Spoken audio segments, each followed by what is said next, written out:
Hey, I'm Micah from RV Whiskey Reviews. We're still traveling. We're on the road, and right now we are in sunny Florida. It's the middle of December, and I've got something new for you this week. Not a lot of distilleries around us, but we're going to try something new. Stay tuned.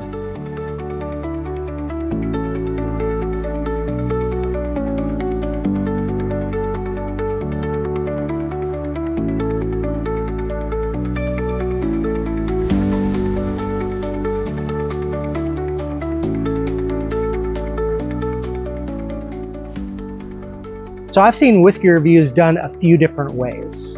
Most of the time, it's some guy sits down with a full bottle of booze, maybe cracks the top, pours it, and gives it a impression on the nose, taste it, impression on the palate, maybe an overall rating, whether you should buy it, maybe you should skip it, something in between. I've found that in my experience, maybe the rating that I gave a video on up front would be different than in the end. So what I'm going to do is I'm going to give a last impression. Now, I think I'm going to do this segment moving forward because I really think that I can give a qualified review after I've spent months with a bottle. So today I've got just a little bit left. I'm going to pour the rest into my infinity bottle, but today I want to give a last impression review of the Kennessee by Sweetens Cove.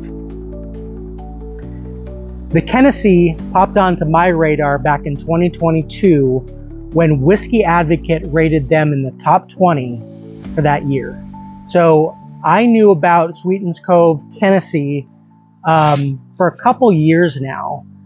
I didn't pull the trigger on getting a bottle, mostly because it wasn't available where I was looking. So I finally found a bottle of Kennessee by Sweetens Cove, and this is not their 2022 version. This is it was purchased in 2024, but it is 110.7 proof, 55.35% alcohol by volume. And it's finished in a toasted sugar maple wood. It has, let's see, Kennessee, Kentucky and Tennessee bourbon mixed. So here we go. Final thoughts with Micah from RV Whiskey Reviews. All right. So when I first opened this, and it may be a little bit of suggestion that it was finished with toasted sugar maple wood, I really pulled a lot of that maple. I've seen other reviews on this same bottle that they're getting maple too. So throughout the time that I've had this and explored this, and it's been open on my shelf, the impression of maple has become less and less. And I don't know if that's just an open bottle phenomenon, or if really I'm picking up different flavors and nuances within the bottle. Now I can still search and look and get that maple on it, but it wasn't as much as when I opened it up in the beginning, and I really had that strong maple influence or note. So let's get into the palate.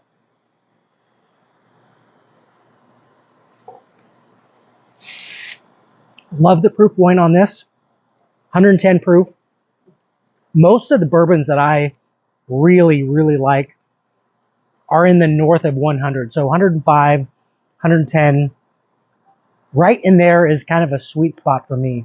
And I really enjoy it. The proof point is spot on.